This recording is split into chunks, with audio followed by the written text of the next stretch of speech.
स्वागत है आपका भीम न्यूज इंडिया, देश के सबसे प्रमुख और विश्वसनीय चैनल में।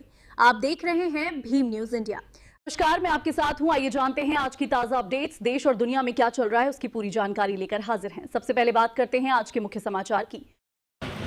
भीम न्यूज इंडिया देख रहे हैं आप विनय कुमार सिंघल के साथ। आज कोटा में डॉक्टर भीमराव अंबेडकर समिति द्वारा नगर निगम की बंदा गौशाला में गोपाल भील नामक एक कर्मी की, जो कि ठेकेदार के अंडर काम करता था, सांड के द्वारा मारकर उसकी मृत्यु हो गई।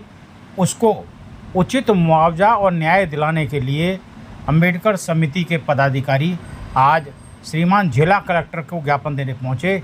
इस अवसर पर कांग्रेस के प्रभारी श्रीमान पुष्पेंद्र भारद्वाज के साथ चतुर्भुज खींची अध्यक्ष डॉक्टर भीमराव अंबेडकर समिति पवन मीणा उप महापौर नगर निगम कोटा दक्षिण भी उपस्थित रहे। देखिए ज्ञापन श्रीमान जिला कलेक्टर को देने के पश्चात भीम न्यूज इंडिया से वार्ता करते समय क्या कुछ कहा, एक रिपोर्ट हमारे संवाददाता ओम प्रकाश मेघवाल द्वारा अपने कैमरे में कैद की गई। उस टाइम 5-10-15 हज़ार रुपये अपने आप को बचाने के लिए उनकी मदद कर देता है और उसके बाद में साहब वो जीवन भर जो है अपने जीवन में पहुँचते जाते हैं। तो साहब हम सभी लोग जो है आपसे एक निवेदन लेकर ये आए हैं कि इसको उचित मुआवजा मिले, या तो कम से 50 लाख रुपए तक उसको मुआवजा मिले, या फिर इसको अनुकंपा। डॉक्टर भीमराव अंबेडकर संस्था के माध्यम से हमारे स्वर्गीय साथी गोपाल भील जी को न्याय दिलाने के लिए आए हुए आदिवासी भील समाज के तमाम हमारी माताएं, बहनें, युवा साथी, बड़े बुजुर्ग साथ में पधारे हमारे पवन जी और तमाम नेता, सबका अभिवादन करता हूं और मैं धन्यवाद देता हूं आप सबको कि एक परिवार जो बेसहारा हो गया, एक होनहार व्यक्ति जिसने निगम की सेवा की गोपाल भील के नाम से, आज वो हमारे बीच में नहीं है और सरकार सो रही है। सही कह रहे थे हमारे बीच में एक आपके समाज के व्यक्ति कि वोट लेने के लिए तो सब आ जाते हैं और जब न्याय देने की बात आती है तो सब दूर भाग जाते हैं। सच्चाई है या नहीं है, बताइए आप तो। सच्चाई है। और मैं कलेक्टर साहब को, माननीय मुख्यमंत्री जी को आज इन तमाम आदिवासियों की तरफ से निवेदन कर रहा हूं कि आप आज स्वर्गीय गोपाल भील के परिवार को न्याय देने का काम करें। जो नियम है सरकारों के कि किसी भी व्यक्ति की अगर कार्य के दौरान मौत हो जाती है, जब वो यहाँ पे ठेके पे था, ठेका क्या होता है, सरकार ने ठेका दिया है, सरकार ने जनता का काम करने के लिए, जनता की सेवा करने के लिए जब स्वर्गीय गोपाल भील को नियुक्त किया है और वो अपनी ईमानदारी से, अपनी मेहनत से अपना घर परिवार पाल रहा था, आज उसके साथ अन्याय नहीं होने देंगे। मैं कांग्रेस कमेटी की तरफ से आपको ये विश्वास दिला रहा हूँ। जरूरत पड़ी तो माननीय प्रदेश अध्यक्ष गोविंद सिंह डोटासरा जी, राहुल गांधी जी भी आपके बीच में आके खड़े हो जाएंगे अगर न्याय नहीं मिला तो।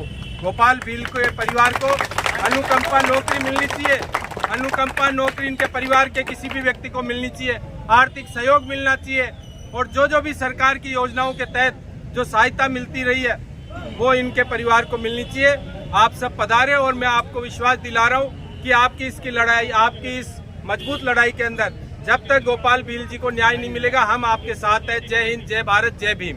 ठेका प्रति में पिछले 20 सालों से लगातार कार्यरत था और 8 तारीख को उसको एक आक्रामक सांड ने अपने सींगों से उठाकर उसको फेंका, 4-5 बार उठा के फेंका तो उसके फेफड़े और उसके हाथे पूरी तरीके से पंचर हो गए। 2 दिन तक उसका इलाज चला और 10 तारीख को जो है उसकी मृत्यु हो जाती है। आज 10 तारीख से लेकर 17 तारीख हो चुकी है, 7 दिन बीत चुके हैं, पर नगर निगम प्रशासन की तरफ से कोई भी अधिकारी, कोई भी नुमाइंदा, कोई भी आके जो है गोपाल भील के परिवार से ना तो मिला है, न किसी प्रकार की कोई आर्थिक सहायता उसे दी गई है। गोपाल भील की जब मृत्यु हुई वो सरकारी जमीन पे काम कर रहा था, वो सरकारी टाइम पे काम कर रहा था और उसी समय पे उसकी कोई गलती नहीं थी। उसे जबरदस्ती एक आक्रामक जानवर के सामने उसको छोड़ दिया गया, आक्रामक जानवर को लेबर्स के बीच में छोड़ा गया, जिससे उसने उसके ऊपर अटैक किया और वो बुरी तरीके से चोटिल होके जो है वो उसने शहादत हासिल की। हमारी मांग ये है कि भाई जिस तरीके से सरकारी नौकरी पर जो कार्यरत होते हैं उन्हें जब वो एक्सपायर होते हैं तो उनको ऑन ड्यूटी कहा जाता है, ऑन ड्यूटी एक्सपायर कहा जाता है और उनके परिवार को जो है अनुकंपा का लाभ दिया जाता है। तो इसी प्रकार से नियमों में बदलाव किए जाने चाहिए और इस प्रकार जब भी कोई ठेका कर्मी अगर सरकारी कार्य करते वक्त अगर उसकी मृत्यु होती है, वो किसी प्रकार से अंग भंग होती है, चोटिल होता है, तो उसके लिए भी एक उचित मुआवजा होना चाहिए। हम यहाँ पर आज जितने भी लोग हैं तो सब यहाँ पर इसी मांग को लेकर आए हैं, या तो नियमों में बदलाव करो या फिर इसको एक उचित मुआवजा दो और जल्द से जल्द पूरे इसके परिवार को एक अनुकंपा का लाभ मिलना चाहिए। कितने मुआवजे की मांग है? हम कम से कम अगर आप मुआवजा देते हैं तो कम से कम 50 लाख रुपए से कम का मुआवजा नहीं मिलना चाहिए। आज अगर कोई लाइट का सुधारते वक्त कभी कोई लाइन में एक्सपायर हो जाता है तो उसको भी सरकार एक बहुत अच्छा मुआवजा देती है।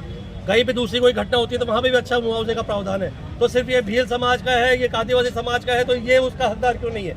इसे भी उसको उस श्रेणी में रख के इसको भी एक उचित मुआवजा देना चाहिए। जितने भी जो सरकारी लाभ है, जो संस्थागत ESI से PF से जो मिलते हैं, मुख्यमंत्री सहायता कोष से जो उनको लाभ मिलता है, वो सारे लाभ इनको मिलने चाहिए।